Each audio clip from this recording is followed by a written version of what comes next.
Code minier. Les grandes lignes. Le Code minier a été adopté le 12 mai dernier après amendement de l'Assemblée nationale.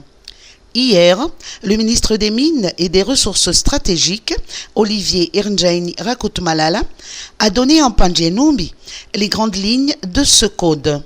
Tout permis minier, délivré par le ministère, doit être accompagné d'un cahier de charges qui, dictant les règles à observer. Le permis d'exploitation, le permis de recherche et les permis réservés aux exploitants artisanaux sont maintenus dans le nouveau code minier. Le ministre a précisé que la durée et la superficie des permis ont été réduites dans ce nouveau texte.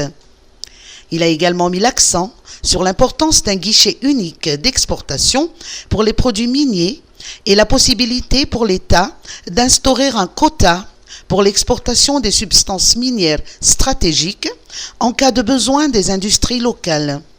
Il a en outre souligné que des sanctions sévères, telles qu'une peine d'emprisonnement assortie d'amendes, seront infligées aux trafiquants de nos ressources minières.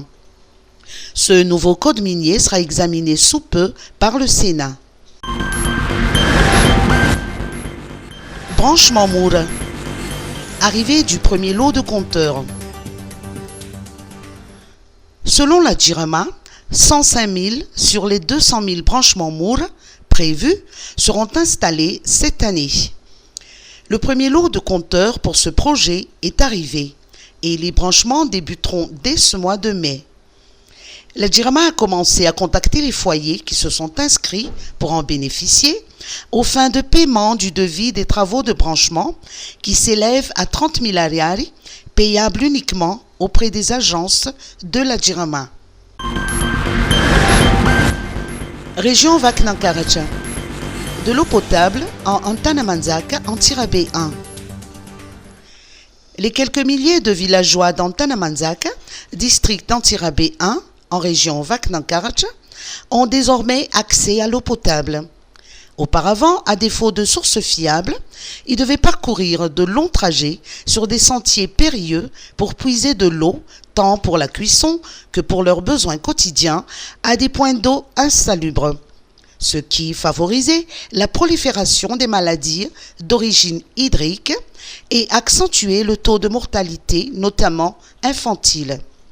L'ONG Madagascar Development Fund a obtenu un financement de sa partenaire Vanilla Corporation of America pour l'installation d'un dispositif d'adduction d'eau, d'hygiène et d'assainissement comprenant un réservoir de 20 mètres cubes, un bassin lavoir à 3 bacs, un bloc de douche à 2 compartiments et une borne fontaine.